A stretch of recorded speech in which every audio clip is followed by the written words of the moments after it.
terima kasih Pak Triadi dan terima kasih Dr. Tubagus Rahmat Sentika, spesialis anak MARS atas materinya yang luar biasa yang disampaikan pada kita semuanya.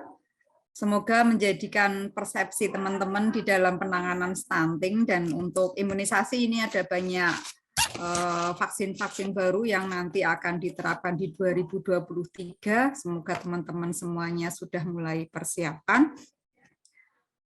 Selamat boleh meninggalkan tempat Pak Rahmat apabila ada kesibukan. Terima kasih. Kita berikan aplaus barangkali untuk Pak Triadi dan juga Pak Rahmat Sentika. Terima kasih sekali. Karena waktu ini kita mundur ya dari yang seharusnya materi yang kedua dimulai pukul 9.30. Ini teman-teman semuanya karena tadi memang menarik sekali yang disampaikan oleh Pak Rahmat ya.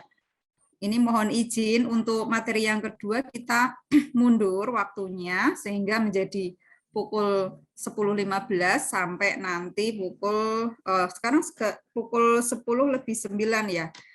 Boleh nanti waktunya untuk Pak Sartono SKM MPH untuk materi penanggulangan tuberkulosis dan juga PTM dan faktor risikonya sampai pukul maksimal 11.45. Nah, ini nanti akan dimoderatori oleh Ibu Nisma Abdurrahman SKM MKes. Cek, Bu Nisma sudah ada kah? Siap Bu Nuno. Terima kasih Bu Nisma. Iya, ini masih di udara atau sudah di darat? Masih di darat, Bu. Oh, kirain masih di udara. Baik, terima kasih Pak Sartono SKM MPH sudah hadir di sini. Siap. Terima kasih Pak Sartono. Ya, alhamdulillah sehat semuanya. Baik, silahkan kami persilahkan waktu sepenuhnya pada Bu Nisma selaku moderator untuk memoderatori paparan materi selanjutnya akan disampaikan oleh Pak Sartono SKM MPH. Monggo Bu Nisma. Baik, terima kasih Bu Nunu. Assalamualaikum warahmatullahi wabarakatuh. Selamat pagi, salam sehat semua buat sahabat edukasi Indonesia. Mudah-mudahan tetap semangat. Kita lihat semangatnya Dr. Rahmat tadi. Semoga bisa semangatnya bisa ada sama teman-teman sekalian. Baik, berikut kita akan mendengarkan materi terkait program prioritas nasional, yaitu terkait penanggulangan TB dan penyakit tidak menular yang akan disampaikan oleh Bapak Sartono SKM MPH. Pak Sartono sudah monitor? Siap, monitor. Ya, Pak Sartono ini merupakan Kabid P2P. Tentu beliau sangat memahami terkait bagaimana implementasi dari penanggulangan TB dan penyakit tidak menular. Kemudian beliau merupakan lulusan dari S2 Kesehatan Masyarakat di UGM. Ada beberapa pelatihan yang telah beliau ikuti, termasuk beliau juga merupakan surveyor akreditasi Admen. Beliau telah mengikuti pelatihan Jakpung Adminkes, penyuluhan kesehatan masyarakat, dan beberapa pelatihan teknis. Baik, kepada Pak Sartono kami persilakan, waktunya sampai di 11.45 ya Pak. Kami persilahkan. Baik. Mohon share screen ya.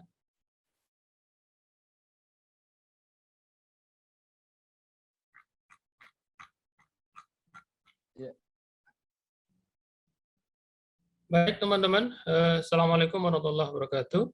Slide-nya belum, Pak? Ya, slide muncul Mas Ri? Ya, muncul. Jelas. Ampun deh, matur nuwun. Teman-teman, hari ini luar biasa. Di saat teman-teman mungkin sedang sibuk di puskesmas ya, bicara tentang BIAN, bahkan sekarang ramai tentang polio. Tapi saya senang hari ini hampir berapa, 170-an, sekarang 229 peserta yang hampir rata-rata dari puskesmas. Pertama tentu saya sampaikan terima kasih kepada Dr. Ahmad, ini guru kita bersama. Beliau adalah seorang expert di Jawa Barat, di Banten, dan juga untuk Indonesia. Mudah-mudahan kita terserahkan hari ini, sehingga ke depan kita akan jauh lebih baik dalam memberikan pelayanan kepada masyarakat. Yang kedua, teman-teman, ini untuk yang kesekian kali saya dengan teman-teman sahabat edukasi, terima kasih juga masih setia dan komitmen untuk terus memberikan pembinaan kepada teman-teman di puskesmas. Sebagai awalan, teman-teman, hari ini memang kita akan bicarakan tentang optimalisasi tata kelola mutu pada program prioritas nasional. Saya ingin menyampaikan hari ini ada dua hal. Yang pertama adalah pada pengendalian tuberkulosis, yang kedua adalah pengendalian penyakit menular, penyakit tidak menular dan faktor-faktor risikonya. Pertama tentang TB, ya. Sebelum saya bicara banyak, maka pertanyaan saya pertama adalah apakah teman-teman selama ini menganggap TB ini sebagai sesuatu yang biasa ataukah luar biasa? Kalau kemudian kita masih berpikir kalau TB ini masih penyakit yang biasa, maka jangan heran juga kalau sebagian masyarakat kita masih menganggap biasa-biasa saja. Ya. Tapi lain halnya kalau kemudian kita mengemas TB ini sebagai sesuatu yang luar biasa, mungkin effort dari masyarakat juga akan terlihat berbeda ketika kita menampilkan itu semua. Ya. Kenapa saya katakan luar biasa? Nanti kita akan lihat pembahasan di belakang. Yang kedua, hari ini karena hampir semuanya bukan banyak teman-teman puskesmas, mungkin saya ingin membahas tentang pengelolaan TB dan pengendalian TB dari pendekatan public health, ya, dari pendekatan kesehatan masyarakat yang kemudian nanti mudah-mudahan bisa diimplementasikan bagi puskesmas yang hari ini hadir sebagai upaya untuk melakukan akselerasi dalam penanganan TB, apalagi kalau kita lihat sekarang ini waktu tinggal kurang lebih 6 minggu ke belakang ya sampai dengan akhir 2023. Tentu yang sekarang kita bicarakan adalah bagaimana pertanggungjawaban kita, kemudian bagaimana indikator kinerja kita, sudah sampai berapa indikator kita capai, kemudian berapa kekurangan harus kita kejar pada 6 minggu belakang, kemudian bagaimana strateginya.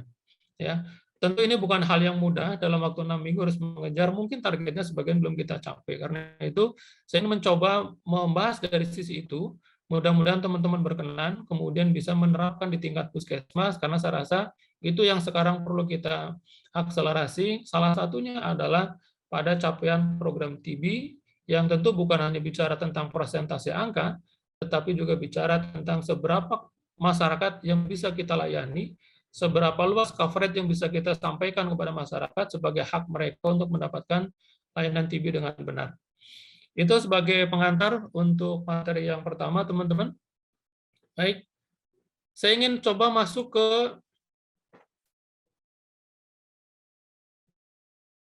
program prioritas nasional yang keempat tadi tentang TB. Kalau tadi Pak Rahmat sudah menyatakan tentang stunting, tentang imunisasi, kita akan bicara tentang program penanggulangan TB. Nah, saya ingin masuk di sini dulu. Ya, kita ingin mencoba masuk di regulasi. Yang pertama, bahwa sejak dikeluarkannya Permenkes nomor 4 2019 tentang standar teknis pemenuhan SPM, ya, ternyata ada yang berbeda dibandingkan dengan Permenkes sebelumnya. Ya. Meskipun sama-sama membahas TB, tetapi ada pendekatan yang berbeda. Dia satu langkah mundur ke belakang. Kalau dulu kita bicara tentang pengobatannya, sekarang yang kita bicarakan adalah tentang upaya penemuannya, yaitu orang-orang yang terduga menderita TB. Ya. Jadi artinya ke depan, kalau kita lihat teman-teman, dalam penanganan penyakit menular, itu tidak bisa kemudian kita hanya sekedar berorientasi pada upaya pengobatan. Kalau itu yang kemudian masih di benak kita semua, kalau itu yang masih kita lakukan saat ini, kalau itu yang kita sibuk tentang kuratifnya, maka sampai kapanpun kita tidak akan pernah selesai menyelesaikan masalah-masalah penyakit menular. Kenapa? Karena penyakit menular itu tidak cukup hanya mengobati yang sakit, tetapi juga harus memastikan bahwa orang yang berisiko sakit itu tidak sakit. Dan orang yang sehat tidak menjadi berisiko sakit. Jadi dua langkah belakang harus kita lakukan. Maka salah satunya adalah yang kita jadikan SPM adalah bicara tentang bagaimana kita memberikan layanan pada orang yang diduga tuberkulosis, bukan lagi bicara tentang indikator keberhasilan pengobatan. Meskipun tetap dijadikan indikator, tapi tidak menjadi indikator utama dalam SPM. Artinya ada sesuatu yang kita mundurkan supaya kita memastikan bahwa kita tidak sibuk dengan pengobatan. Ya. Kenapa kemudian kita tidak sibuk dengan pengobatan? Karena kalau kita sibuk dengan pengobatan, saya yakin ya, pengalaman hampir 4 tahun menangani TB di kabupaten, itu kalau kita sibuk hanya di pengobatan, tahun depan pun kita akan berada pada posisi yang sama. Kita mendapatkan angka yang sama sasaran kita, bahkan lebih tinggi sasaran dibanding tahun kemarin. Kenapa? Karena kita hanya sibuk tentang pengobatannya saja. tapi tidak menemukan orang-orang yang diduga menderita TB atau orang sehat supaya tidak dijaga menjadi sakit. Jadi ini harus ada 3 komponen besar dilakukan kaitan dengan penanganan penyakit menular. Salah satunya adalah tuberkulosis. Jadi teman-teman di puskesmas, artinya adalah upaya preventif dan promotif harus menjadi komponen pokok dalam penanganan penyakit menular. Apapun penyakitnya harus menjadi komponen pokok, preventif dan promotifnya. Kalau itu tidak teman-teman lakukan, maka sampai kapanpun kita akan sibuk menangani orang sakit, tapi kita tidak pernah siap ketika terjadi lonjakan orang sakit, seolah-olah kaget ketika terjadi lonjakan kasus orang sakit. Kenapa? Karena kita tidak pernah memelihara orang yang berisiko supaya tidak sakit, dan orang yang sehat supaya tidak berisiko sakit. Ini yang kadang-kadang menjadi catatan kita. Ingat bahwa puskesmas adalah layanan orang-orang sehat, sehingga puskesmas adalah upaya kesehatan masyarakat, bukan upaya menanggulangi orang yang sakit, ya. Meskipun tetap kita lakukan pelayanan bagi orang-orang yang sakit, ya. Ini yang menjadi catatan utama kenapa kemudian saya tampil tentang SPM, ya. Dengan demikian, teman-teman harus juga menerjemahkan dalam kegiatan sehari-hari juga sebaiknya memang harus ada penguatan pada upaya-upaya preventif dan upaya-upaya promotifnya. Ini dari SPM, ya, di Permenkes 4 tahun 2019. Kira-kira terjemahannya seperti itu, kenapa kemudian indikator tentang kesehatan orang terduga tuberkulosis. Kemudian berikutnya, bagaimana cara menghitungnya? Ya, karena kita ingin coba masuk ke program, jadi kita lihat kembali tentang DO-nya, bahwa orang terduga adalah jumlah orang terduga TB yang dilakukan pemeriksaan penunjang dalam kurun waktu 1 tahun, dibandingkan jumlah orang yang terduga TB dalam kurun waktu yang sama. Ya, kita tahu bersama bahwa orang terduga, ya ini kriterianya, ya batuk lebih dari 2 minggu, disertai dengan gejala lainnya. Ya, nominatornya orang yang terduga TB yang dilakukan pemeriksaan, sedangkan denominatornya adalah orang yang terduga TB dalam kurun waktu yang sama. Ya, sehingga kita muncul ada angka persentase. Ini menjadi catatan karena kadang-kadang kita juga agak miris ketika bicara berapa sih sasaran orang terduga kabupaten tersebut. Bagaimana dengan puskesmas? Bagaimana cara menetapkan sasarannya? Bagaimana dengan rumah sakit? Bagaimana dengan DPPM? Ya, kira-kira teman-teman di puskesmas harus hafal betul cara menetapkan sasaran, lihat definisi operasionalnya, kemudian menetapkan sasaran masing-masing, yang kemudian nanti harus di breakdown dalam sasaran kurun waktu 1 tahun. Ya, Januari mau berapa orang, Februari berapa, terus sampai dengan Desember, sehingga total sasaran sudah kelihatan pemetaannya, kemampuan sudah lihat, sekaligus juga menetapkan berapa logistik yang akan dibutuhkan ketika bicara tentang penetapan sasaran program. Ini dari Permenkes, ya. Kemudian kita coba dari Perpres nih 67/2021. Ini khas tentang penanggulangan TB. Kita tahu hampir semua regulasi itu memfasilitasi tentang upaya pelayanan kesehatan dasar, salah satunya TB ya di sini. Ya. Bagaimana upaya peran pemangku pemerintah, bagaimana upaya peran masyarakat, ya, kemudian bagaimana intensifikasi upaya kesehatan dalam rangka penanggulangan TB. Nah, yang menarik adalah teman-teman, TB yang sekarang, ya, kalau lihat Perpres yang dulu, itu lebih kepada upaya-upaya bersifat passive case finding. Jadi menunggu orang datang ke layanan, kemudian kita screening, kemudian kita diagnostik, kemudian kita mengatakan ini positif, ini yang tidak. Nah, sekarang di Perpres yang baru tidak lagi bicara tentang passive case finding, tapi sudah bicara tentang active case finding-nya. Jadi aktif menemukan kasus, bukan lagi menunggu orang datang kemudian kita lakukan pemeriksaan. Sehingga ada istilah insentifikasi upaya kesehatan dalam rangka penanggulangan TB. Ya, kemudian apa? Penguatan akses layanannya bagaimana? Ya. Nah, jadi kira-kira ada perubahan besar dalam penanganan TB. Maka dari itu teman-teman juga harus berubah ya dalam layanan TB di puskesmas. Sebaiknya bukan lagi bicara tentang orang yang datang diperiksa, sekarang orang yang tidak datang wajib kita periksa. Tinggal nanti siapa orang yang berisiko terkena TB. Harus diidentifikasi dari awal kelompok-kelompok yang dianggap paling berisiko. Kalau kita bandingkan antara TB dan HIV, jelas lebih sulit pada TB. Karena kalau TB sasarannya lebih luas, ya, mencakup pada seluruh kelompok umur dan tidak mengenal batasan. Kalau HIV jelas ada populasi kunci, ada kelompok berisiko, sehingga jelas sasarannya sudah terkerucut di sana, sudah dipatok di sana. Kalau TB tidak, makanya bukan hal mudah bicara tentang penanggulangan TB, tergantung nanti teman-teman ketika mengelola manajemen penanggulangan TB di puskesmas. Nah, saya rasa ini menjadi poin-poin penting kaitan bicara tentang penanggulangan TB di puskesmas. Jadi, kita ingin coba masuk pada implementasi bagaimana upaya teman-teman menggerakkan sasaran, kemudian melakukan pemeriksaan, sampai notifikasinya mau seperti apa, dan bagaimana pencatatan pelaporannya. Kemudian, ini tadi sudah kita sampaikan ya di Perpres 67 tentang apa peran pemerintah, kemudian peran masyarakat. Kalau kita lihat memang masyarakat saat ini harus menjadi komponen penting dalam penanggulangan TB, ya, baik pada fungsi-fungsi preventif maupun promotif, tentu pada porsi-porsi yang bisa dilakukan oleh masyarakat. Ya, bahkan menjadi dukungan TB bersifat komplementer nih peran masyarakat, artinya melengkapi komponen yang mungkin tidak bisa dilakukan oleh pemerintah, maka masyarakat bisa hadir di situ. Ya. Kemudian kalau kita lihat kembali di Undang-Undang Nomor 3 pun sama. Artinya apa teman-teman? TB ini menjadi luar biasa karena hampir semua regulasi pun mengatur dengan detail bagaimana upaya kita menghilangkan secepat mungkin TB dari masyarakat kita. Sehingga kita punya target di 2030 wajib menyelesaikan eliminasi TB. Masalahnya adalah sekarang begini. Ini masalah kita hari ini. Ya, kita lihat petanya. Saat ini ya, kita berharap ada penurunan insidensi TB 20%, artinya hanya diperkenankan 252 per 100.000 penduduk. Faktanya di tahun kemarin masih 319, masih cukup tinggi. Bagaimana dengan 2025? Bagaimana 2030? Tentu kita waktu sekarang tinggal 7 tahun lagi. Kalau kemudian kita sudah bicara tentang eliminasi, maka sudah bicara bagaimana kita memastikan di tahun 2030 cukuplah 65% per 100.000 penduduk. Ya, luar biasa penurunannya ya, dari 5 tahun 163 menjadi 65. Ya, sekarang udah 319. Sekarang kita lihat baru mencapai di 252.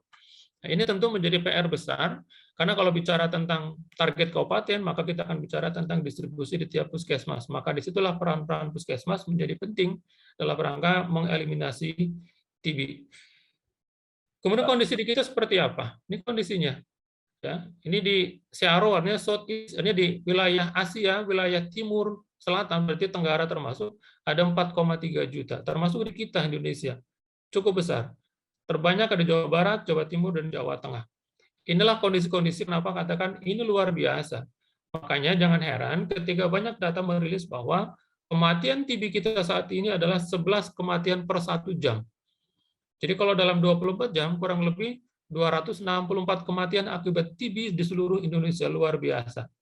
Saya bayangkan kalau kemudian mekanisme kita, penanganan TB sama seperti penanganan COVID kemarin selama 2 tahun. Rasanya tidak butuh waktu lama akan selesai itu. Ya, cuma masalahnya adalah apakah komponen yang sekarang masih ada di COVID itu masih mau bergerak dalam penanganan TB atau tidak. Ya, apakah kemudian komitmen yang terbangun kemarin masih mungkin kita duplikasi dalam penanganan TB atau tidak? Itu masalah kita saat ini. Karena faktanya ketika semuanya bergerak menjadi satu tim, nanti tidak ada yang mustahil untuk selesaikan, termasuk juga dalam menyelesaikan TB. Ya. Oke, ini juga komitmen dari Presiden di tahun 2030, hanya 65 per 100.000 penduduk yang ditoleransikan. Tentu ini butuh percepatan luar biasa ya. Dari 319 di tahun 2018, bahkan kemarin masih 252, kemudian di tahun depan harus 190, dan terakhir di 2030 harus 65 orang per 100.000 penduduk. Maka upayanya adalah ada intensifikasi layanan dan integrasi program. Nah, kita akan masuk pada upaya ini, intensifikasi dan integrasi program. Seperti apa konsepnya? Ini konsepnya, ya. Teman-teman, sebelum kita memetakan tentang bagaimana upaya kita, maka harus tetapkan dulu tentang indikator kinerja teman-teman kaitan dengan program TB. Ini mengadopsi dari target eliminasi TB di RPJMN dan SDGs serta Perpres 2021. Kira-kira inilah peta jalan kita sampai dengan 2024 sampai dengan 2030.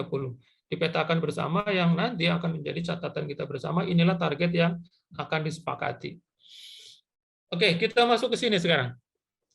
Di sini, ketika bicara percepatan, maka ada 2 hal. Ya. Bagaimana upaya percepatan eliminasi dengan meningkatkan penemuan kasusnya. ya, penemuan kasusnya nih. Ya, bagaimana caranya? Ini fokus pada peningkatan deteksi kasus. Yang pertama, screening TB pada populasi berisiko. Seperti apa? Kelompok yang mana kita bahas nanti. Kemudian bagaimana investigasi pada kontak serumah, peningkatan akses, kemudian optimalisasi pencatatan pelaporan, dan perluasan pemberian TPT. TPT itu seperti apa?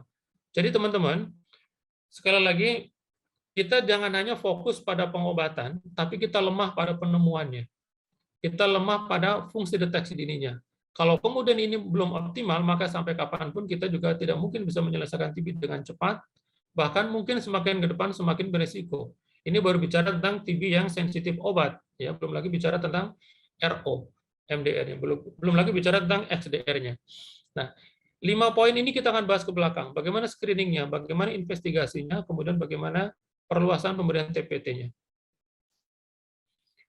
Ini saya mengambil konsep dari teman-teman Persatuan Pemberantasan TB di Jawa Barat, ya. Kalau kita perhatikan, teman-teman, ini saya rasa kondisi kita lingkungan bersama di Indonesia, bahwa TB ini kan dua, penyebab langsung, yang penyebab mendasar dan penyebab yang tidak langsung. Yang mendasar ada tentang pengetahuan, faktor budaya, ekonomi, segala macam. Artinya adalah bahwa TB ini tidak mungkin hanya bicara tentang penyakitnya saja, tapi tidak menyentuh pada aspek yang lain. Bagaimana budayanya, bagaimana sosialnya, bagaimana ekonominya, yang kemudian masing-masing komponen ini akan berpotensi menimbulkan penyakit, ya, TB itu sendiri. Ya, apakah mungkin BTA kalau kita lihat, ya, apakah mungkin daya tahan tubuhnya, gizinya bagaimana, kepadatan rumahnya, kemudian kualitas lingkungannya. Kemudian tentang bagaimana budayanya, maka ini upaya yang bisa dilakukan di bawah. Kemudian kalau sudah bicara tentang penanganannya, bagaimana kemampuan pelayanan rumah sakitnya, standarnya, kemudian bagaimana jaringan jejaring, kemudian jejaring antar poli di rumah sakit. Nah, ini beberapa hal yang masih menjadi catatan kita. Sehingga kalau kemudian tidak optimal akan menjadi TB-nya bukan lagi SO, tapi juga menjadi TB yang suspek MDR, bahkan menjadi MDR. Maka harus ada upaya ini, ya, PMDT, gitu ya. Nah, jadi ada programmatic management drug tuberkulosis. Artinya bagaimana penanganan yang MDR. Nah, diharapkan tidak sampai menjadi MDR. Kita tahu pengobatan MDR cukup mahal, ya, satu orang hampir 200 juta. Bayangkan kalau ada 50 orang satu kabupaten. Berapa pembiayaan yang kita keluarkan untuk mengobati orang-orang yang MDR? Ya, belum lagi pengobatan juga bukan hal yang sederhana dan mudah. Bicara tentang MDR. Nah, ini menunjukkan bahwa betapa komplitnya yang harus kita lakukan kalau bicara penanganan TB. Ya, apakah SO-nya, ataukah MDR-nya, atau XDR-nya. Ya, maka tentu bicara tentang penanganan harus masuk pada area-area sini. Apakah area tentang sosialnya, area ekonominya. Halo? Oke. Ya, Dok. Baik, berikutnya. Halo? Teman-teman, ini adalah secara cascade mungkin menjadi latar belakang kenapa TB ini harus segera kita tanggulangi, kemudian dari mana yang paling memungkinkan untuk menyelesaikan TB. Ya. Kalau tadi kita bicara tentang penanganan, maka sekarang ini berapa permasalahan yang kita temukan di puskesmas, ya, yang kemudian kita rekap dengan kabupaten tentang underreporting. Ya. Bagaimana kemudian peran klinik untuk bisa menjadi bagian dari pencatatan pelaporan pelayanan. Kenapa? Setiap vaskes wajib sifatnya mandatory untuk mereport, ya, melaporkan seluruh layanan mulai pengobatan sampai dengan pencatatan pelaporan dan standar pengobatan. Itu wajib setiap klinik melaporkannya. Kemudian bagaimana tentang kaitan BPJS-nya? Ini juga menjadi permasalahan sendiri. Kemudian manajemen TB-nya yang terintegrasi dengan HIV dan segala macam. Kemudian optimalisasinya nih, penguatan surveillance-nya, PMO-nya, kemudian pelacakan pasien mangkir. Ini beberapa permasalahan yang muncul yang kemudian nanti coba kita akan urai satu persatu, sehingga nanti puskesmas mampu menyelesaikan dan memastikan semua sasaran, apakah yang berisiko, atau yang sudah terinfeksi, itu mendapatkan layanan yang baik dan terstandar. Yang ketiga adalah perluasan akses. Ya, berarti bicara tentang kontak erat. Nah, apakah kontak erat saat ini teman-teman sudah melakukan seperti COVID kemarin? Ada testing, ada tracing, dan treatment. Nah, satu kontak erat tentu harus cari 15-16 orang. Itu standarnya. Belum lagi bicara kontak erat serumah, ya. Ada kontak erat satu pekerjaan, kontak erat satu kantor, kontak erat satu arisan, kontak erat satu area tinggal misalnya. Nah, itu akan menjadi catatan seberapa banyak yang bisa kita lakukan kalau sudah bicara tentang kasus indeks, ya, karena bicara tentang identifikasi kontak. Yang kedua, screening tempat populasi khusus. Misal nih, anak-anak sekolah, pesantren, pabrik, lapas misalnya, ini pun harus menjadi perhatian kita karena boleh jadi justru mereka juga kita bisa temukan berapa kasus yang kalau kemudian kita biarkan maka pasti akan cepat menyebar karena mereka dalam satu populasi yang besar, ya, dalam jumlah yang banyak juga, dan kemudian tingkat pergaulan, tingkat kedekatan juga bukan hal yang renggang tapi masih menjadi kegiatan sehari. Kemudian terakhir adalah TPT. Bagaimana pengendalian faktor risiko dengan kemudian TPT? Ya, ini akan dibahas ke belakang nanti. Dan terakhir adalah bagaimana kemudian kegiatan khusus tentang tuberkulosis yang resisten obat, yang RO. Ini juga bukan hal sederhana, mulai dari pelayanan TB-nya, ya, penyiapan rumah sakit rujukan RO-nya, kemudian pengobatan jangka pendeknya, kemudian desentralisasi, sampai dengan apa? Psikososial support. Ini butuh pendampingan dan juga butuh layanan masyarakat, karena pasti akan muncul tentang stigma, muncul tentang diskredit dalam setiap masyarakat. Ya, ini juga menjadi permasalahan. Kemudian bagaimana penanganan efek samping obatnya.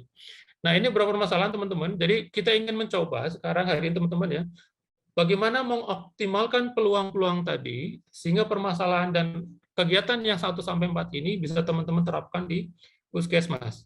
Ya. Mungkin hari ini kita tidak banyak bicara tentang bagaimana standar pengobatan yang baik ya, tapi kita akan lebih pada pendekatan bagaimana upaya kita menggerakkan sasaran sehingga kita mampu menjangkau seluruh masyarakat dan mengakses mereka supaya kita bisa memetakan dengan benar, ada data yang akurat tentang kondisi terkini kondisi TB di tiap-tiap puskesmas. Nah, ini yang tadi saya bilang teman-teman tentang tantangan dan peluang tadi.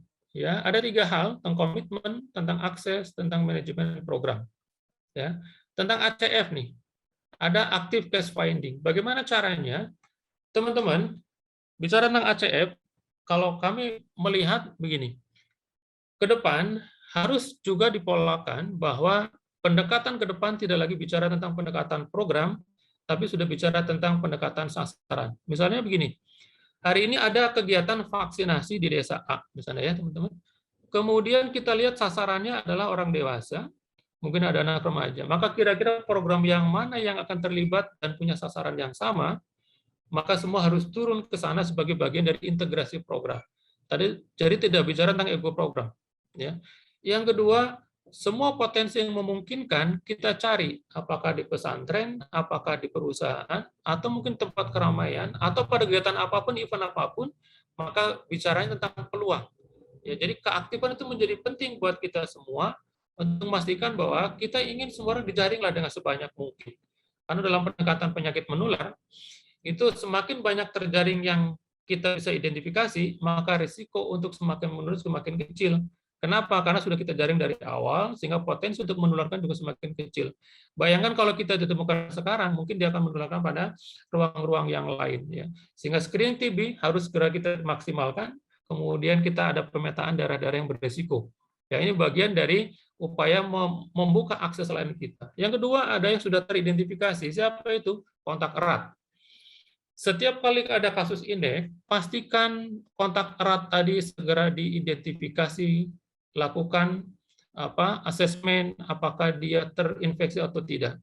Mudah tadi, ya, apakah kontak erat yang serumah, ya, kontak erat satu pekerjaan, kontak erat satu rumahan, kontak erat satu permainan, segala macam, ini menjadi penting. Tapi jangan lupa juga libatkan kader. Ya, kader juga menjadi komponen, karena yang terdekat masyarakat tentu adalah kader ada di sana. Kemudian ketiga adalah intensifikasi. Nah, ini bicara tentang intensifikasi, teman-teman, ini sudah bicara tentang lintas program. Dalam konsepnya, intensifikasi ini adalah satu kegiatan yang melibatkan tentang apa? Promosi kesehatan hadir di sana. Kemudian ada upaya penemuan dan pengobatan TB-nya seperti apa. Kemudian pemberian pengobatan dan kekebalan seperti apa, dan juga pemberian obat-obatan untuk pencegahan. Ada TPT di sana nanti. Nah, ini upaya-upaya untuk segera memutus mata rantai kita. Tinggal sekarang adalah apakah kemudian kita bisa melakukan itu tidak. Ya. Kemudian keempat adalah seberapa banyak peran teman-teman jaringan dan jejaring. apakah rumah sakit ataukah klinik, ya. Lalu bagaimana supervisi ke klinik tadi, ya.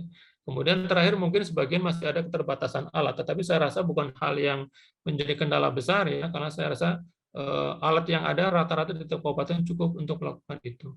Kemudian terakhir tentang manajemen program, bagaimana mengelola under reporting, bagaimana penguatan SDM, bagaimana penyediaan logistiknya, ya.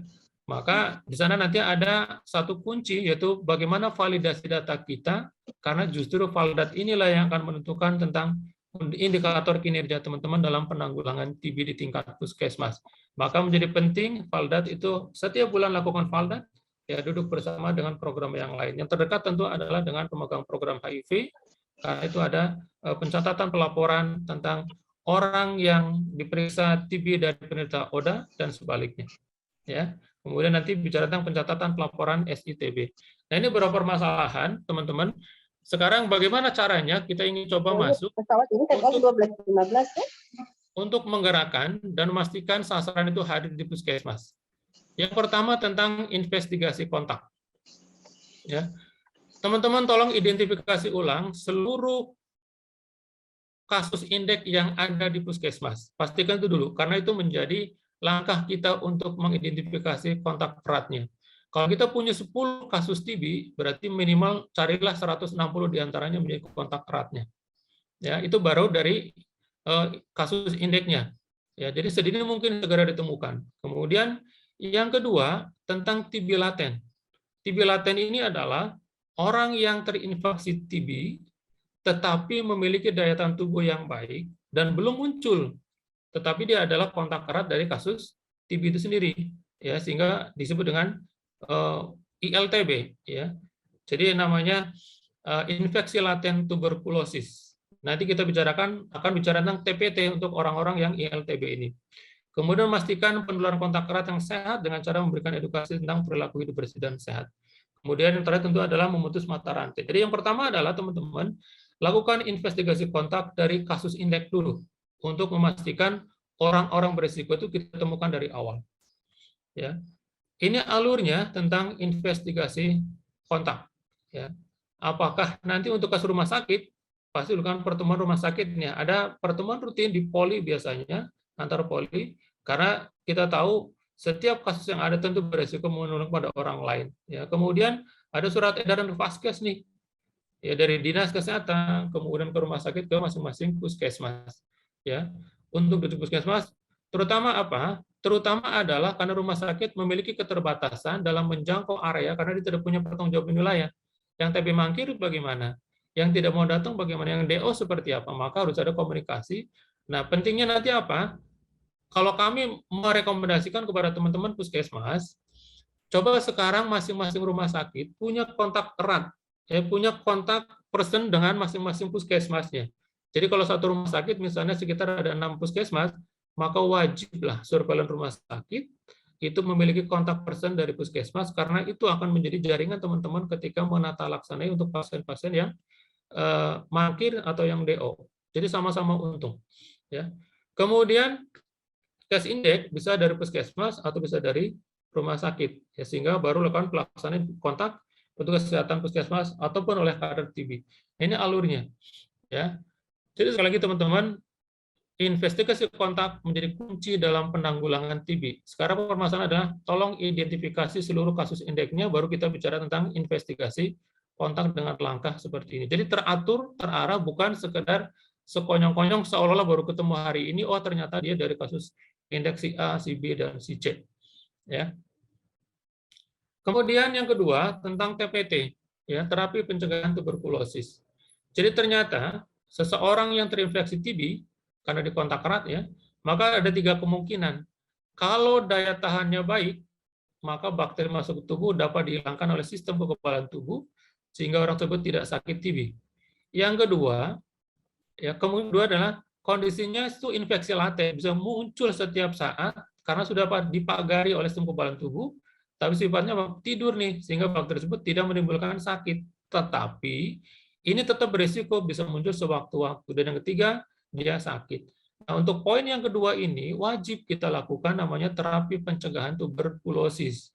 Ya, Kenapa? Ini bisa muncul setiap saat, sewaktu-waktu bisa menjadi aktif dan menimbulkan sakit TB. Kemudian bakteri bisa bangun setiap saat jika kondisi melemah. Ya, karena itu sekali lagi investigasi kontak menjadi penting. Ya. Kemudian siapa yang perlu berikan TPT? Nah, ini teman-teman ada 3 kelompok di sini, yaitu kontak serumah, ya, baik anak, remaja, dewasa yang tinggal dengan pasien TB terkonfirm bakteriologis. Atau yang kedua, ODA. Ya, ODA juga orang yang berisiko. Karena kita tahu kalau virus HIV ini menyerang sistem kekebalan tubuh. Dan yang ketiga adalah orang yang memiliki risiko. Siapa itu? Bisa warga binaan, termasuk teman-teman puskesmas, itu seharusnya juga melakukan TPT. Ya, petugas kesehatan berisiko siapa itu? Dokter, perawat, petugas kesehatan lainnya yang bertugas di Poli-TB. Kemudian sekolah, kemudian tempat pengungsian, pekerja pertambangan tertutup dan sebagainya. Karena itu teman-teman di puskesmas coba sekarang identifikasi, terutama yang faktor risiko nih, orang yang memiliki faktor risiko tinggi, ya, petugas kesehatan plus. Nah, ini menjadi investasi teman-teman nanti di puskesmas untuk meningkatkan capaian terduganya. Siapa mereka? Identifikasi sekolah, ya, apakah pesantren, SMP, SMA, berapa jumlahnya, maka lakukan pemeriksaan, ya, pemeriksaan untuk melakukan terduga. Untuk yang warga binaan silakan lakukan PBB tadi.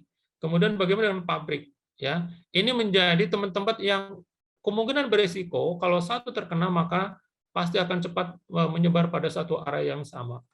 Ya. Jadi ini teman-teman yang menjadi kunci kita dalam rangka peningkatan penemuan dan pengobatan TB di masing-masing puskesmas. Kemudian ini panduannya, ya, untuk TPT ada namanya 3HP, jadi 3 bulan komposisi dengan INH dan ini rifampicin. Ya, ini setiap hari diminum. Ya, tinggal nanti berapa umurnya, kemudian bagaimana resikonya. Kemudian ada namanya 3HR, 3 bulan dengan INH dan rifampicin. Ini seminggu sekali diminum. Kemudian ini selama 6 bulan setiap hari dengan menggunakan dosis tunggal, yaitu INH saja. Ya, ini panduannya. Teman-teman tidak perlu memikirkan dari mana obatnya, bagaimana droppingnya. Ini urusannya teman-teman kabupaten, tinggal nanti teman-teman mengajukan permohonan untuk TPT. TPT tentu punya tantangan, karena kalau TPT itu adalah orang yang tidak kelihatan sakit, tapi dikasih obat. Sama seperti misalnya, kalau di kusta ada kemoprofilaksis, sama seperti ini. Jadi dia berisiko hanya nunggu waktu ketika daya tahan tubuh menurun, maka dia akan sakit. Nah, sebelum itu terlihat, maka lakukan TPT, terapi pencegahan tuberkulosis. Ya, jadi ada 2 hal ya. Pertama, lakukan investigasi kontak, siapa kelompoknya. Kemudian TPT-nya bagaimana. Karena ini bagian dari upaya untuk segera mengendalikan TB, tidak lagi bicara tentang sekedar pengobatan, tapi juga penemuannya dan orang-orang berisiko segera kita temukan dan kita cegah supaya tidak sakit.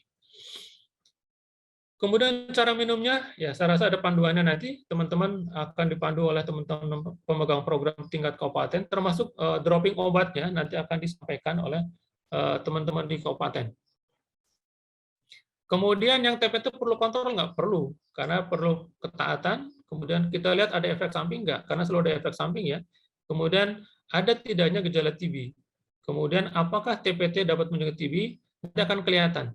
Oh, ternyata efektif 60-90%. Ini juga menjadi catatan buat kita semua, apakah betul TPT itu bisa mengurangi resiko 60-90%.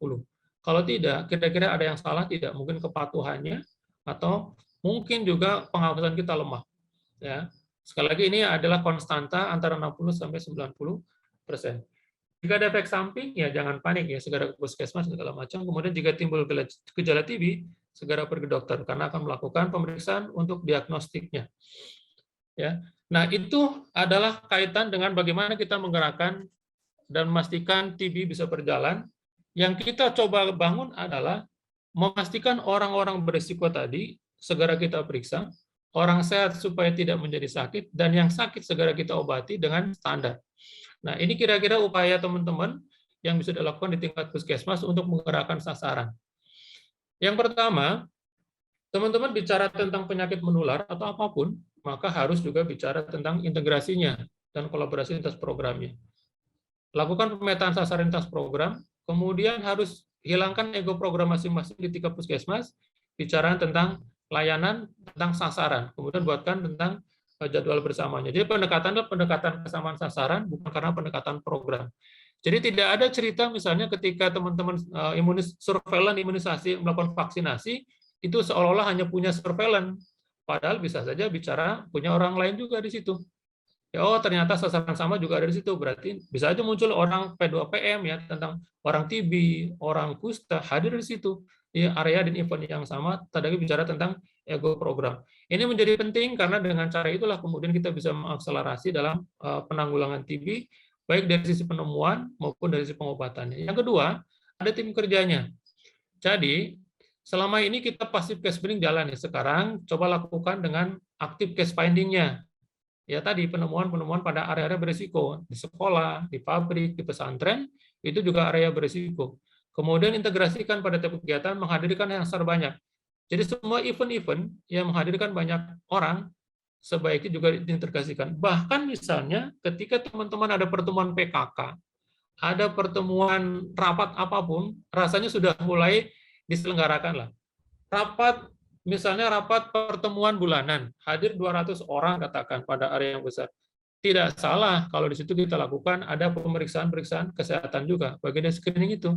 Ya, jadi manfaatkan semua peluang yang ada karena dari situlah kita bisa memaksimalkan bahwa setiap orang mendapatkan hak untuk di screening dan tidak berisiko tentang TB. Yang ketiga adalah maksimalkan jejaring dan jaringan. Siapa itu klinik? Ya, klinik, dokter praktek mandiri, ya.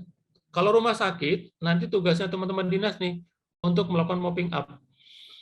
Fakta menunjukkan bahwa banyak pasien-pasien yang ICD-10-nya kodenya TB diobatin, tapi belum terreportnya, belum terreport di SITB, maka ada mopping up yang nanti itu akan dilakukan penyisiran data sehingga mana yang betul-betul TB, mana yang bukan.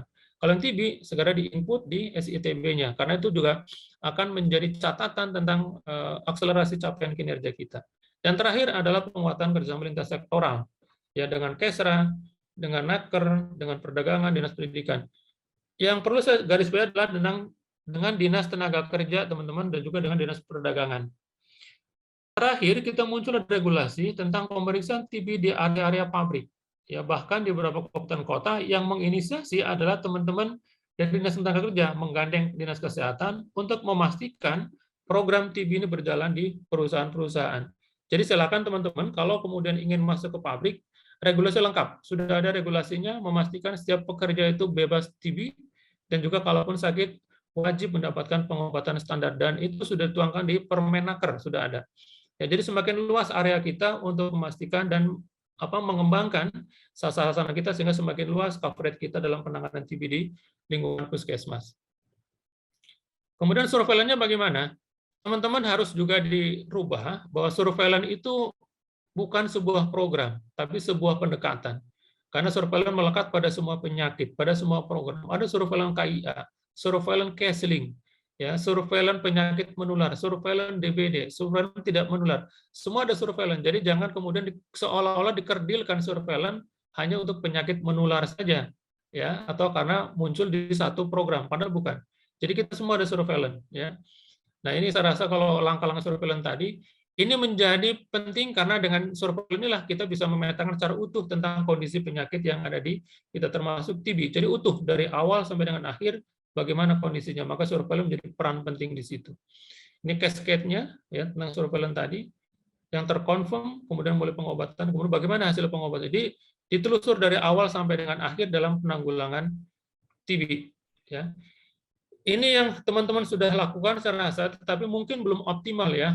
Kalau rumah sakit mungkin tugasnya teman-teman di kesehatan bagaimana yang fast case tadi ya tentang orang berisiko ya, kemudian bagaimana tentang penemuan TPT tadi, bagaimana upaya di tingkat masyarakatnya tadi. Kemudian ini untuk Valdat, kenapa penting? Sebanyak apapun pekerjaan teman-teman yang sudah lakukan, kalau kemudian tidak terreport di SITB, tidak kelihatan pekerjaan kita.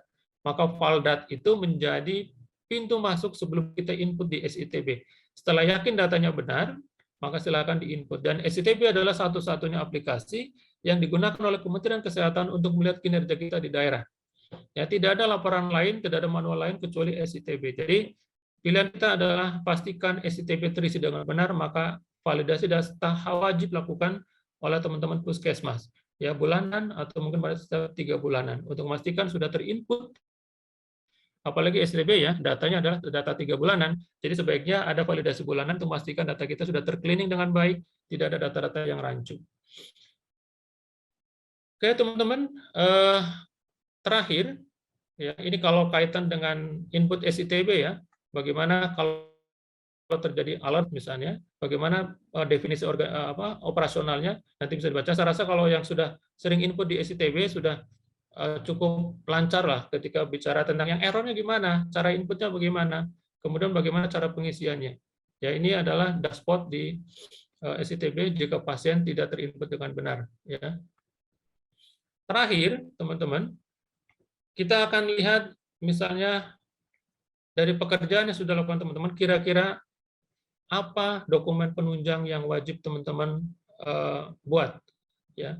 Setiap puskesmas, pastikan ada SK tim penanggulangan TB. Nanti ada asesmen dari Dinas Kesehatan, ada tim TB tingkat puskesmas yang kita latih, ya, sama dengan rumah sakit, ada PJ program, ada analis, ada farmasi, ada admin juga di situ, ada dokternya, sebagai tim dari tim TB puskesmas. Kemudian tetapkan indikator program yang tadi awal katakan, ada 6 atau 7 program. Yang jelas, masukkan juga indikator SPM-nya, karena itu menjadi indikator utama teman-teman. Kemudian, setelah dibuatkan timnya, buat rencana kerjanya. Ya.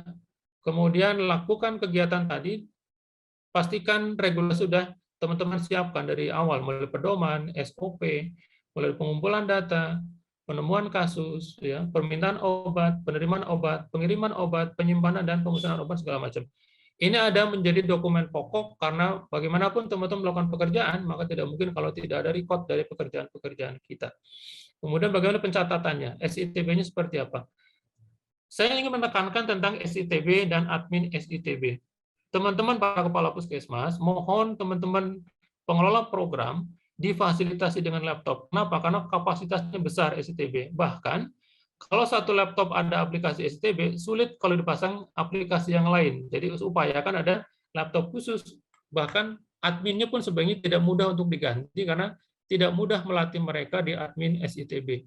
Ya, kemudian bagaimana pencatatan logistik, ini menyatu dengan SITB, logistiknya, kemudian bagaimana bukti integrasi dan keterlibatan lintas program dan lintas sektor, kita bicara tentang penanggulangan TB.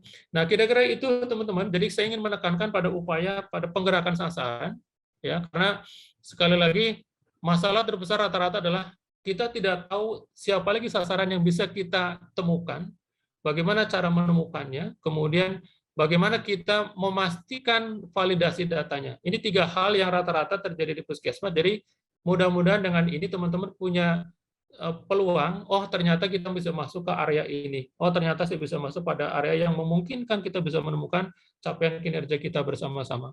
Itu kaitan dengan penanggulangan TB, Pak Nisma, terima kasih.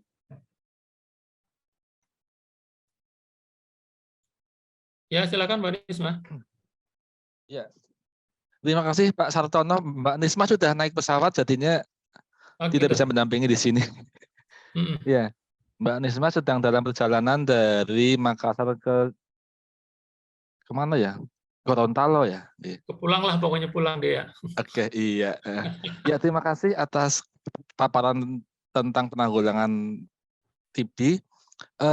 Mungkin bisa langsung apa? Langsung aja, Mas. Langsung aja, nggih. Ya, langsung saja ya. Pak Sartono langsung ke P2PTM. Ya, oke. Monggo. Baik, teman-teman, di materi yang kedua, kita akan bicara tentang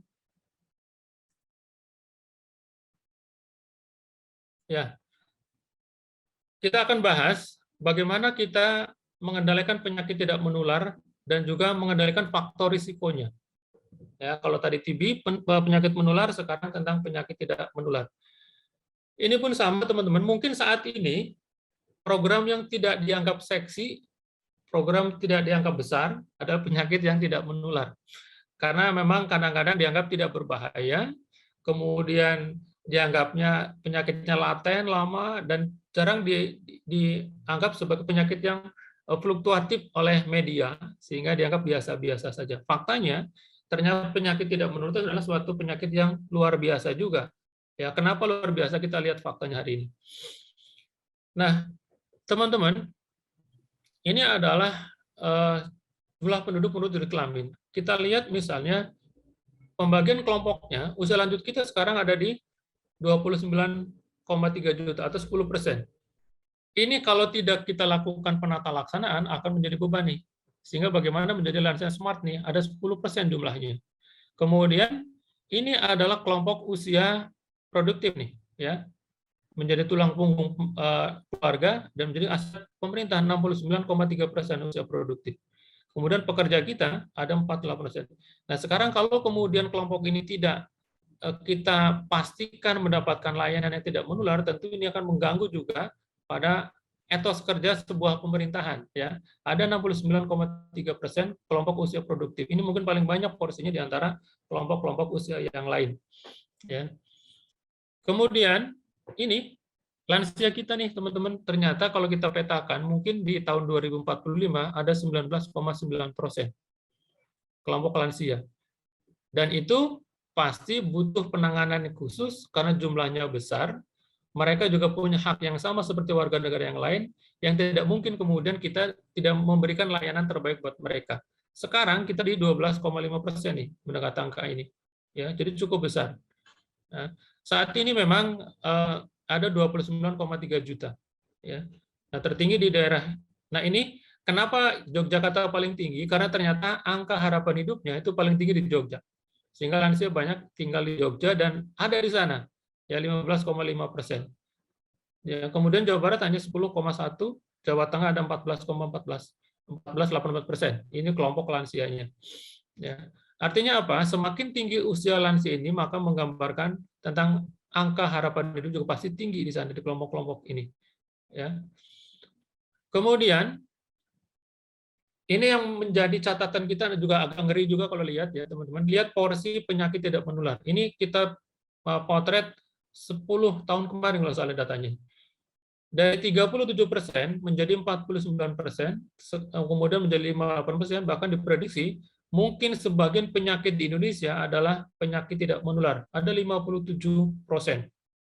Ya, itu cukup besar. Artinya apa? Tantangan ke depan, kita tidak lagi bicara tentang penyakit menular, tapi sudah bicara tentang penyakit yang tidak menular. Bahkan dalam beberapa rilis mengatakan bahwa pembiayaan BPJS sekarang hampir didominasi untuk ngongkosi dan nganggarin orang-orang yang punya gaya hidup. Ya. Gaya hidup itu sekarang diongkosin. Ketika sakit, itu berangkat dari gaya hidup. Dan itu menjadi beban pemerintah. Ya, hampir 800.000 kematian nih oleh bunuh diri. Kemudian PTM-nya nih. Setiap 2 detik ada kematian muda akibat PTM. Ya. Bahkan PTM bertanggung jawab pada 71% kematian sedunia. Ya. Dan kita lihat nih, gara-gara PTM, itu keluarga kita tidak produktif. Ya, keluarga kita kemudian tidak mendapatkan ketahanan keluarga yang optimal. Dari PTM, penyakit yang tidak menular. Nah, selama 2 tahun kemarin, memang ini tidak terpetakan. Tapi sekarang kita lihat nih, begitu COVID mereda, kita kembali pada track awal. Kita tahu di pertemuan terakhir konsep pembangunan nasional, kan kembali ke preventif, promotif, dan penguatan pada penyakit tidak menular. Sekarang tracknya kembali lagi nih kita. Ya, bagaimana kemudian memastikan PTM bisa dikendalikan. Ya, karena PTM ini tidak ada kemudian istilah sembuh. Kalau penyakit menular ada fase sembuhnya kecuali HIV ya. Kalau penyakit tidak menular, misalnya hipertensi, DM, kan tidak sembuh tapi hanya dikendalikan gula darahnya, dikendalikan tekanan darahnya sehingga dia berlangsung seumur hidup di PTM ya. Maka kenapa kemudian menjadi penyakit yang luar biasa panjang. Ya, bahkan sekarang menjadi 57% angkanya sebagai angka kesakitan di Indonesia. Kemudian hipertensi juga luar biasa, ya dari 25 menjadi 34,1%. Peningkatan cepat. Ini juga pasti dipengaruhi oleh gaya hidup kita semua. Ya. Kemudian bagaimana dengan faktor risikonya? Faktor risiko ada 2, ada yang bisa dirubah, ada yang tidak bisa dirubah. Yang tidak bisa dirubah adalah usia, jenis kelamin, dan genetik. Yang bisa dirubah siapa? Ada merokok, ini faktor risiko ya. Ada kurang aktivitas fisik, ada pola makan, obesitas, darah tinggi, dan prediabetes. Paling sederhana misalnya begini teman-teman. Saat ini rasanya kehidupan kita bisa diatur dengan jari tanpa harus jalan kaki. Ya. Dulu kalau kita makan mungkin kita warung jalan. Sekarang cukup dengan HP semuanya berjalan. Anak-anak kita sekarang lebih banyak di ruangan duduk pakai HP daripada kemudian jalan-jalan dengan aktivitas yang teratur. Ya. Anak-anak kita mungkin lebih memilih duduk makan di ruang makan atau restoran yang mungkin secara standar gizi tidak terpenuhi daripada duduk di warteg misalnya. Ini gaya hidup yang kemudian menjadi faktor risiko juga. Apa itu pola makan yang tidak sehat? Belum lagi bicara tentang merokok. Maka sekali lagi faktor risiko ini juga menjadi trigger kita, menjadi perhatian kita untuk mengendalikan penyakit-penyakit yang tidak menular. Kita lihat faktanya nih, ya, bahwa ada 5 dari 100 orang mengkonsumsi gula lebih dari 50 gram per hari. Ya, tertinggi di Jogja ini mungkin kebiasaan kita minum teh tubruk segala macam ada di sini. Ada 4,8% konsumsi gula. Ya, kemudian ada 53 orang yang konsumsi garamnya lebih dari 2000 gram per hari, standarnya ini. Ya, di Jakarta paling tinggi dan segala macam. Kemudian ini faktor risiko nih, obesitas pada orang dewasa, obes sentral, merokok, aktivitas dan kurang makan sayur juga ternyata makin meningkat jumlahnya. Ya. Kemudian ini adalah gambaran biaya kesehatan akibat PTM. Ternyata memang untuk PTM luar biasa besar. Artinya pemerintah bisa bangkrut kalau kemudian tidak mengendalikan PTM. Kenapa? Ada 3 dari 10 orang PTM yang terdeteksi. Selebihnya tidak tahu bahwa dirinya menderita sakit. Artinya apa? Hanya 3 yang tahu, sisanya bukan berarti dia tidak menderita PTM, tapi belum tahu karena mungkin belum dilakukan pemeriksaan. Ya. Dan dari 3 penderita tadi, 1 diantaranya kurang berobat secara teratur. Artinya apa? Resikonya semakin tinggi karena tidak menganggap masalah ketika hanya sekedar penyakitnya tidak menular. Beda kalau menular tentu akan menjadi catatan dan perhatian lebih daripada yang tidak menular itu sendiri. Kemudian ini beban penyakitnya, kita lihat hipertensi paling tinggi, ya. Kemudian DM juga luar biasa, ada 10,9%. Ini adalah data yang kita ambil dari Institute Health for Metric Education di Amerika, mengatakan bahwa ternyata terbanyak adalah penyakit jantung, kanker, kemudian ini PPOK nih 4,2, DM 6,3. Pergeserannya menarik nih teman-teman. Ternyata DM itu sudah di atas 15 tahun dulu, mungkin DM pada usia-usia dewasa di atas 45 kelihatan, sekarang sudah 15 tahun sudah kelihatan 10,9%. Belum lagi obesitas nih. Bahkan anak-anak itu sekarang itu juga sudah mulai kelihatan obesitas. Maka tadi gizi juga sudah melihatnya. Artinya apa? Boleh jadi karena perubahan budaya dan sosial, maka merubah gaya hidup, maka penyakit-penyakit yang tidak menular berangkat dari gaya hidup sudah mulai meningkat jumlahnya. Ya. Kita akan coba masuk pada standarnya. Ya. Ini kebijakannya saya rasa sudah mungkin kita akan lihat di sini. Kita akan langsung masuk pada standar. Nah, ini di FPM kembali lagi, ya ada 4, ya screening usia produktif, kemudian lanjut usia, hipertensi, DM dan ODGJ. Bagaimana cara menghitungnya? Ini cara menghitungnya teman-teman. Kalau untuk screening, ya screening usia produktif, total penduduknya 15 sampai 59 menjadi sasaran teman-teman. Ini kita lihat SPM ya di Permenkes 4 2019. Tinggal nanti dihitung teman-teman berapa jumlah penduduk 15 sampai 59, maka itulah menjadi sasaran pada screening usia produktif. Totalnya semua diambil. Tapi kalau untuk lansia juga sama, total lansia berapa yang di atas 60 tahun. Kalau di Indonesia standar lansia itu 60. Kalau WHO sekarang sudah turun di angka 55 terakhir. Ya, kalau kita masih 60 tahun, ya. Kemudian kalau untuk penetapan DO pemeriksaan hipertensi ada di atas 15 tahun hanya 37,5% dari total populasi 15 tahun ke atas. Jadi sekarang di breakdown satu puskesmas, kemudian distribusikan pada masing-masing desa atau kota atau RW dan RT atau posyandu. Ya, tergantung nanti satuan yang teman-teman gunakan. Jadi sudah tahu sasarannya berapa, kira-kira 37,5% adalah hipertensi. Tinggal screening itulah menjadi denominator teman-teman nanti. Ya. Kemudian untuk DM, DM itu 1,3% dari total populasi di atas 15 tahun. Itulah sasaran teman-teman kita menetapkan berapa sih sasaran program pemeriksaan DM kita di puskesmas kita misalnya. Kira-kira ini konstantanya 1,3% dari total populasi di atas 15 tahun ya. 15 atau sama dengan 15 tahun. Untuk ODGJ itu 0,14%. Nah, sekarang teman sudah punya nih peta wilayahnya, berapa sasaran masing-masing, tinggal nanti dihitung, kemudian distribusikan pada masing-masing desa atau kota, kemudian distribusikan pada masing-masing RW atau RT. Maka itulah akan menjadi target kinerja teman-teman dan dituangkan dalam penetapan indikator kinerja pada masing-masing desa atau kota. Ya. Nah, bagaimana strateginya? Sebetulnya strateginya sama seperti kita melakukan pendekatan pada penyakit-penyakit yang lain ya. Ada integrasi program, kurangi ego program ya. Sekarang pastikan semua pertemuan yang menghadirkan banyak orang lakukan screening PTM. Ya, kemudian kunjungi sekolah, SMP, SMA, pabrik, pesantren, lakukan screening PTM. Karena ini bagian dari pemeriksaan secara aktif, bukan hanya yang datang ke puskesmas, ya ada pospindu PTM, ya misalnya ya. Sekarang pastikan di samping dalam gedung yang pasif case finding, sekarang luar gedung, lakukan aktif case finding, kunjungi mereka. Ya, saya rasa untuk standarnya kita sudah punya standarnya bagaimana menetapkan di hipertensi, DM segala macam. Ya, sekarang tinggal menggerakkan secara masif bagaimana memastikan orang-orang yang berisiko itu yang tidak mau memeriksakan dirinya kita kunjungi dan kita lakukan pemeriksaan. Yang kedua apa? Kunjungi rumah sakit, ambil data yang ICD-10-nya hipertensi, ICD-10-nya DM, ambil oleh dinas kesehatan, kemudian nanti didistribusikan sesuai dengan alamat puskesmas masing-masing. Jadi puskesmas secara mandiri melakukan penemuan kasus, dinas kesehatan juga membantu dari mana rumah sakit, karena faktanya orang yang sudah teridentifikasi jantung, DM, hipertensi, itu berobatnya ke rumah sakit, tapi dia warga kita. Tapi dilakukan pemeriksaan oleh rumah sakit, tinggal nanti diambil datanya, kemudian didistribusikan ke masing-masing puskesmas, sehingga puskesmas juga punya data tambahan dari rumah sakit, di samping juga datanya diambil dari kegiatan secara mandiri di lingkungan puskesmas masing-masing.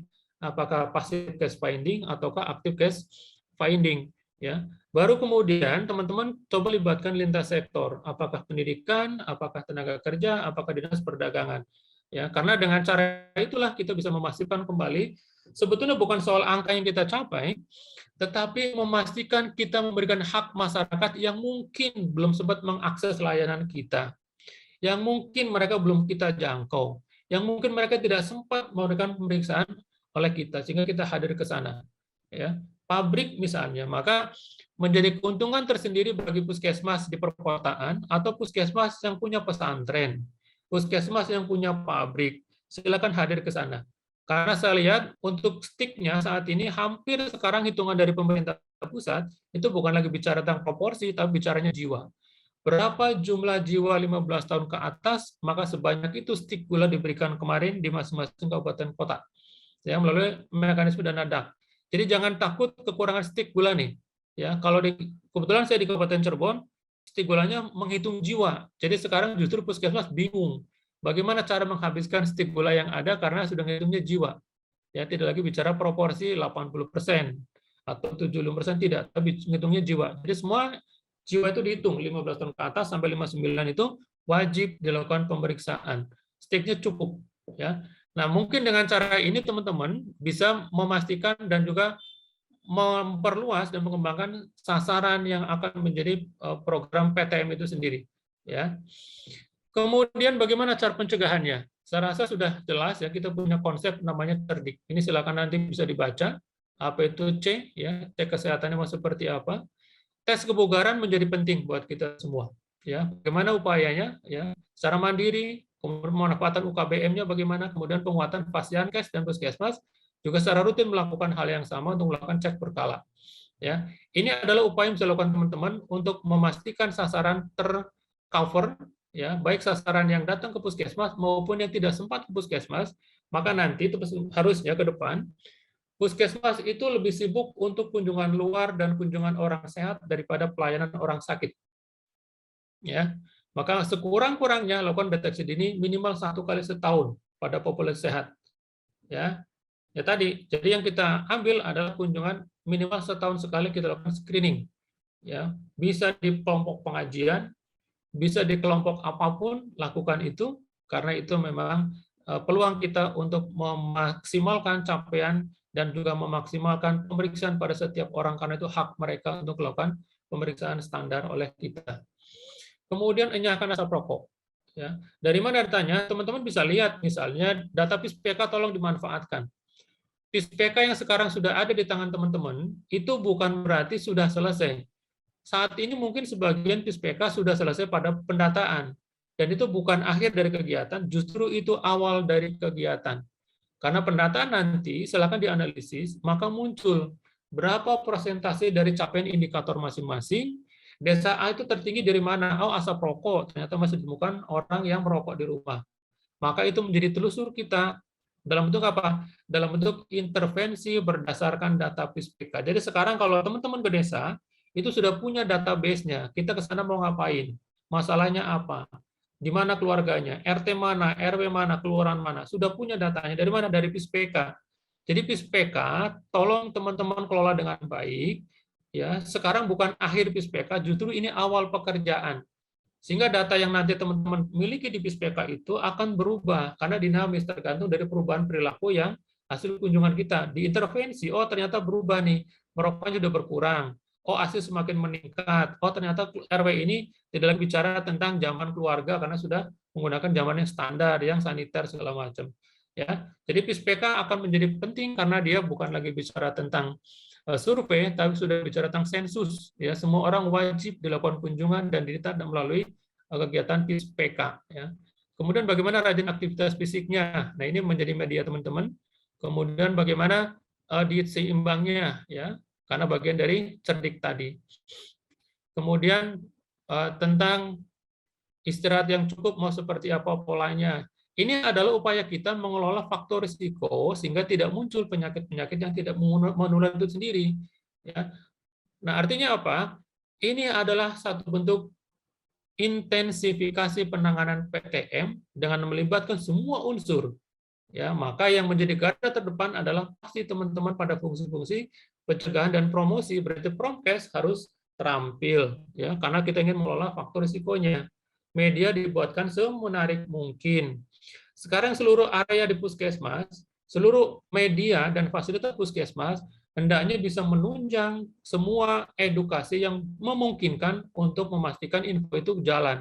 Ya, maka konsep penanganan sekarang adalah bagaimana konsep penanganan orang yang sakit, juga yang kedua apa? Edukasinya mau seperti apa? Itu yang dituangkan dalam Perpres tadi. Dua komponen itu apa? Edukasi dan pengobatan. Jadi penemuan, pengobatan, dan edukasi.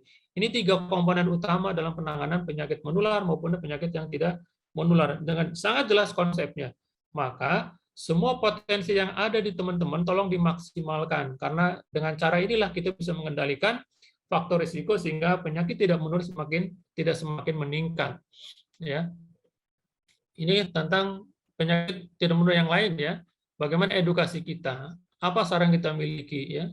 Apakah iklan layanan masyarakat dibuatkan? Bagaimana videonya?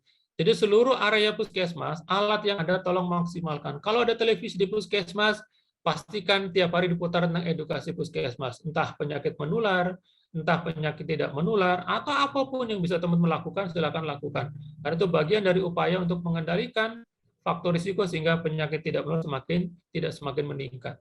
Ya, ini saya rasa tip-tip edukasi bagaimana caranya. Nah, ini bukti pengendaliannya, teman-teman. Pastikan ada penanggung jawab PTM tingkat puskesmas.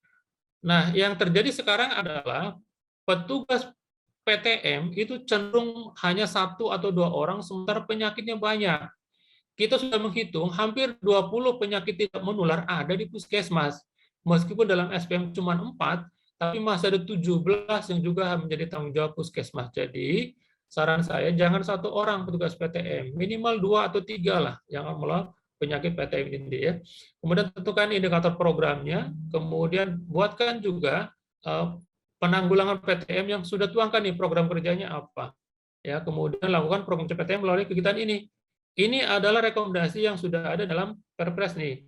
Penyelenggaraan UKBM, deteksi dini kanker, deteksi dini segala macam termasuk ini Kenapa PTM kadang-kadang kita kurang paham? Karena PRB mungkin belum berjalan dengan baik. Rujukan rumah sakit yang semestinya disampaikan ke puskesmas tidak jalan. Maka sekarang kita jemput bola, rumah sakit kita kunjungi.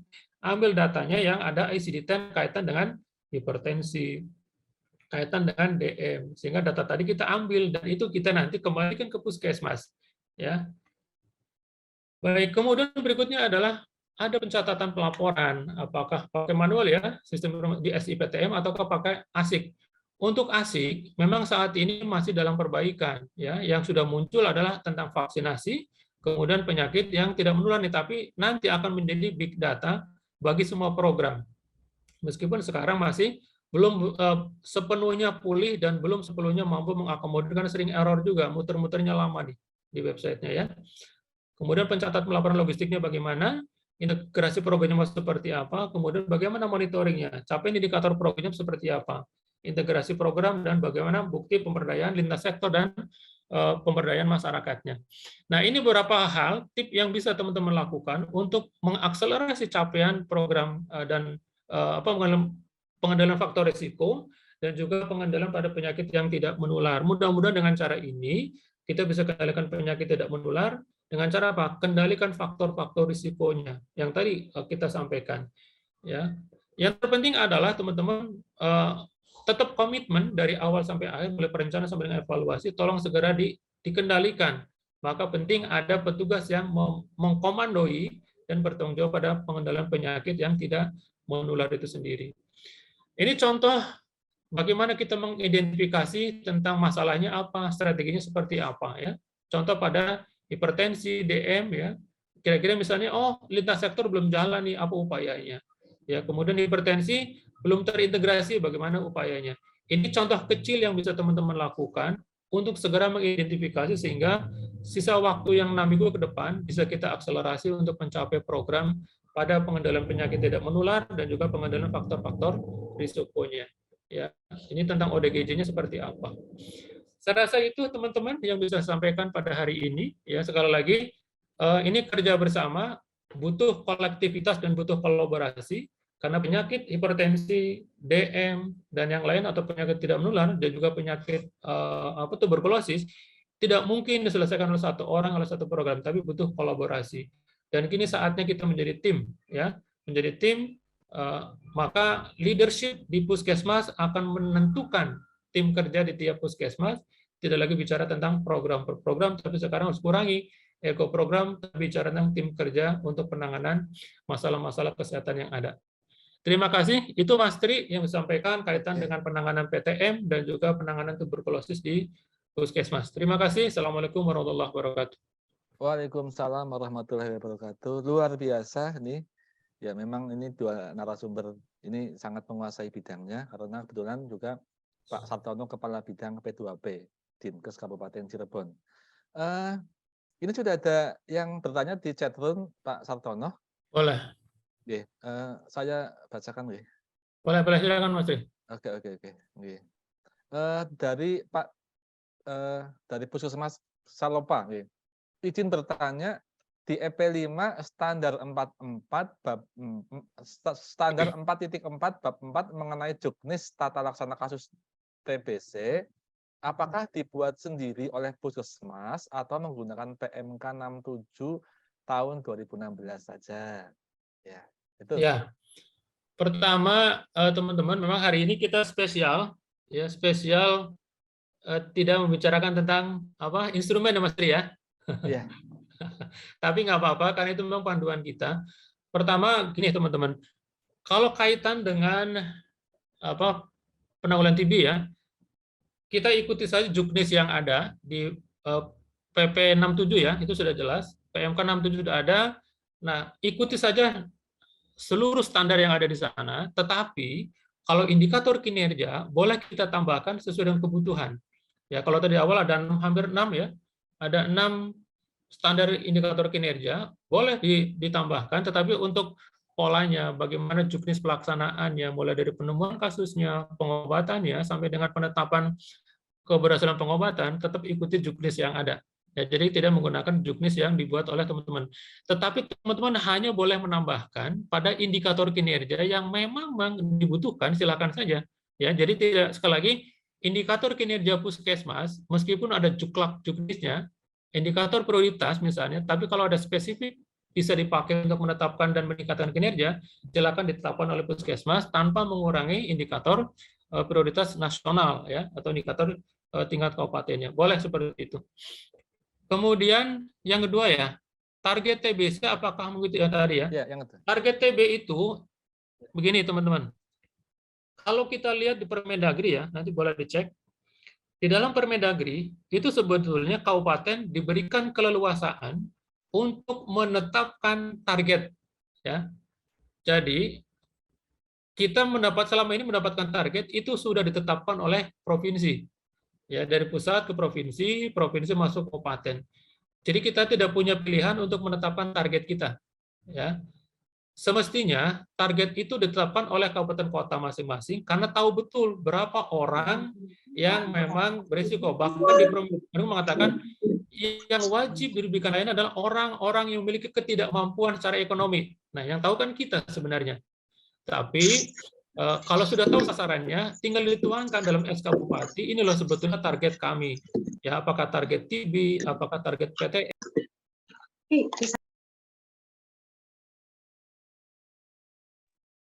Bahkan, semestinya dalam 2 tahun kemarin, itu tidak bisa diperlakukan sama, karena kondisi berbeda, tapi target tidak dirubah.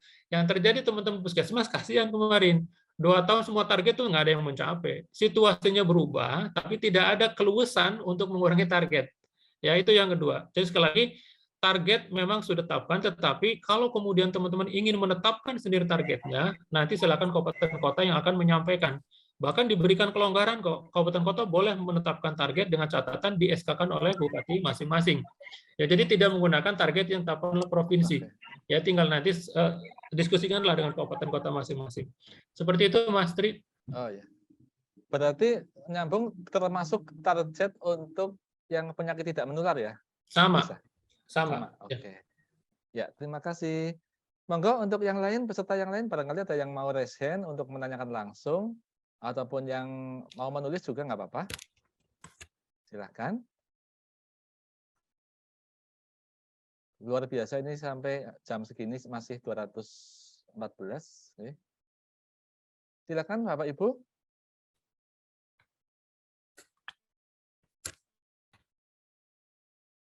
Ya, yang raise hand maupun yang ini. Ini ada lagi Mas Tri nih di bawah. Ya, saya setuju sekali jika database PK digunakan sebagai database baik program lain dan memang sangat dibutuhkan integrasi program dalam melaksanakan intervensi. Ya, ini. Ya, baik. Ini komentar saya gini tentang BISPK ya. Teman-teman, tolong pemegang program jangan merasa alergi ketika data BISPK menunjukkan orang TB banyak, faktanya cuma 3 kalau di 20, nggak usah alergi. Nggak usah merasa kita salah, nggak merasa kita jadi guru kerja, nggak. Justru itu adalah data gratis yang bisa kita manfaatkan, yang kemudian kita telusuri. Jadi kita turun ke masyarakat, sudah punya nih data 20 orang dari BISPK. Ini kan murah nih, kita datang ke sana, kita pastikan, tidak perlu kemudian memilih mana nih screening 20, enggak. Sudah enak nih. Jadi, jadikanlah BISPK itu menjadi panduan kita ketika turun ke lapangan. Jadi jangan menyalahkan petugas yang enumerator, nggak perlu. Survei itu jangan disalahkan, justru dia memetakan, namanya screening kan bisa saringannya ketat, bisa saringannya longgar nih. Maka apapun hasilnya, itu kita tindak lanjuti. Maka setiap pemegang program wajib bekerja sama dengan pengelola BISPK, ambil data program masing-masing, turun ke lapangan, lakukan intervensi. Itu penting. Ya, apakah TB, apakah penyakit menular, termasuk UDGJ. Ya, UDGJ itu kalau pendataan di BISPK sangat tinggi angkanya. Nah, sekarang yuk gimana caranya yang tinggi tadi kita screening ini bener nggak setinggi itu gitu. Jadi menurut saya penting dan enak lah BISPK itu. Iya, oke, terima kasih atas penjelasannya. Kita tunggu sebentar, barangkali ada yang mau raise hand. Ya, jika tidak ada yang raise hand juga dan tidak ada yang menuliskan lagi di chat room, terima kasih. Oh, ada lagi ini. Ya. Chatroomnya. Ya, satu lagi nih ya. Satu lagi izin. Ya, bagaimana penyusunan kebijakan pengelolaan obat program TBC jika dilakukan satu pintu pada unit farmasi? Apakah program tetap menyusun kebijakan tersendiri atau mengikuti kebijakan unit farmasi? Ya. Ini ada dua hal berbeda. Yang pertama, mungkin kaitan gini. Kaitannya mungkin setiap puskesmas saat ini kan sudah mulai mengidentifikasi mana area-area yang berisiko infeksius, mana yang tidak. Ya. Sehingga kadang-kadang layanan TB itu memang pasti ditempatkan di ruang yang berbeda, di belakang misalnya, sehingga pasien datang dengan satu ruangan, daftar di situ, periksa di situ, pulang pun dari situ, obat pun dari situ. Ya. Tapi sekali lagi, pengelolaan obat tetap satu pintu meskipun beda ruangan. Jadi sudah itu nih, hari ini akan ada kunjungan 5 penderita TB. Maka 5 box tadi sudah disiapkan di belakang oleh farmasi. Jadi tetap pencatatan oleh farmasi meskipun diserahkannya bukan farmasi tapi di belakang oleh petugas obat. Tinggal dikembalikan sisanya yang tidak terserap, itu yang pertama. Yang kedua, apapun pekerjaannya, selama itu kaitan dengan farmakologi, ya, farmasi dan alat kesehatan tetap satu pintu oleh petugas farmasi. Ya, jadi tidak kemudian setiap orang boleh mengeluarkan obat tapi satu pintu, gitu ya. Apakah perlu kebijakan? Tidak. Saya rasa di pedoman juga mengatakan mengeluarkan siapapun boleh, tapi pencatatan pelaporan tetap oleh orang yang bertanggung jawab pada pengelolaan program itu sendiri. Farmasi oleh farmasi itu sendiri. Meskipun obat TB sekalipun tetap namanya kesediaan farmasi, hanya untuk TB, hanya untuk yang lain. Tetap satu pintu pengelolaannya, tapi pelaporannya memang enggak. Karena kalau pengelolaan TB berarti kan ada di SCTP muncul nih. Tapi pencatatan pelaporan secara umum ya tetap oleh petugas farmasi. Seperti itu Mas Tri. Yeah. Kemudian yang kedua nih, berapa lama data PIS-PK dapat dijadikan dasar data? Nah, ini menarik nih. Data PIS-PK itu sifatnya dinamis, ya. Semestinya begitu pendataan selesai, itu jangan lama-lama.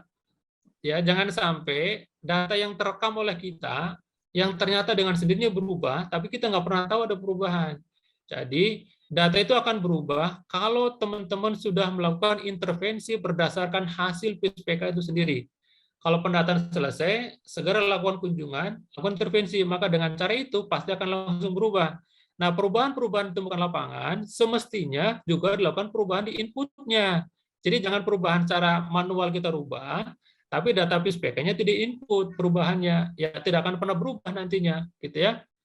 Sementara memang betul, selama COVID berimbas nggak masalah. Ya, katakanlah kemarin memang semua juga memaklumi karena kita keterbatasan. Nah, begitu longgar, silakan lakukan perubahan-perubahan data berdasarkan data terakhir yang kita miliki. Karena yang kita miliki tadi itu yang terbaik, kita nggak punya data lain kecuali itu. Jadi jangan minder dengan data kita udah kelamaan, nggak apa-apa. Karena itu data terbaik kita yang itu ya. Jadi silakan lakukan perubahan meskipun data sudah lama, karena memang hanya itu yang data kita miliki. Kemudian berikutnya tentang intervensi puskesmas jika terdapat institusi di luar wilayah kerja. Oke, begini. TB itu tidak mengenal KTP, dia bersifat NKRI. Ya. Contoh ya, misalnya puskesmas A ini punya TCM, gitu ya. Ternyata ada orang yang dari puskesmas B atau dari pesantren manapun yang bukan wilayah kerjanya datang ke puskesmas itu, kemudian hasil klinik menunjukkan dia batuk lebih dari 2 minggu. Ya, kan sekarang kan satu-satunya gold standar diagnostik menggunakan TCM nih, ya, tes cepat molekuler. Misalnya warga B datang ke puskesmas A, kemudian karena batuk, ya kita edukasi nih, Bu, periksa dahak lah ya. Kemudian teslah TCM. Meskipun warganya bukan warga puskesmas itu, nggak apa-apa. Ingat ya teman-teman, pemeriksaan TCM, ya itu nanti minimal ada 3 indikator tuh. Yang pertama kita akan dapat indikator penemuan terduga. Berarti kalaupun orang luar diperiksa oleh kita, maka nanti kita dapat poin apa itu? Poinnya mendapatkan penemuan kasus terduga. 1 poin tuh. Begitu diperiksa dan ternyata terdiagnosis positif, maka ditanyakan ke pasien tadi, Ibu mau berobat ke sini ataukah dikembalikan tempat asal? Oh, saya mau kembali ke asal, Pak, supaya ngambil obatnya mudah, dekat. Maka begitu ada diagnosis jelas, sudah tetapkan diagnosis positif TB, maka dikembalikan ke puskesmas A, B misalnya. Maka puskes B itu dapat poinnya apa? Pengobatannya dapat, meskipun penemuannya nggak dapat, gitu ya. Kemudian apalagi puskes B itu dapat nih kontak erat apa dari investigasi kontaknya itu. Jadi meskipun TCM di A, dia dapat poin juga nggak masalah. Jadi jangan gotot-gototan hanya gara beda wilayah, kemudian si pasien terlantar gitu maksud saya itu. Ya, karena TCM itu sudah mengenal wilayah. Apapun boleh-boleh saja, mau dari daerah manapun nggak masalah. Ya, logistik bisa kita pertanggungjawabkan meskipun dari wilayah luar gitu ya, teman-teman. Jadi jangan mendiskusikan tentang logistik orang luar wilayah, nggak perlu, ya kasihan. Mereka punya hak yang sama untuk memberikan pelayanan yang adil dan merata buat mereka. Ya, tinggal tadi intervensinya kembalikan si pasien tadi mau kembali tetap ke sini atau kembali ke daerah asal. Kalau daerah asal nanti kita rujuk hasil pemeriksaan kita ke puskesmas, dia tinggal ini positif diperiksa oleh kita, silakan teruskan pengobatan di sana. Tapi kalau dia tidak mau tetap sini ya nggak apa-apa, tidak perlu kemudian puskesmas B itu merasa kehilangan sasaran, nggak perlu juga. Ya, nanti puskesmas B dapat apa? Dia dapat data investigasi kontaknya karena dia tinggal di sana. Sama-sama untung sebenarnya. Ya, jadi itu kira-kira cara membagi kerja meskipun luar wilayah nggak masalah. Oke, terima kasih atas jawabannya yang sangat lengkap dan sangat jelas sekali. Kayaknya sudah tidak ada lagi yang mengajukan pertanyaan. Terima kasih Pak Sartono. Jangan bosan-bosan kerjasama dengan Seinesia. Kita akan ketemu lagi di lain kesempatan. Terima kasih atas sudah menyempatkan waktunya di hari Sabtu ini. Begitu Mbak Bu Nunuk.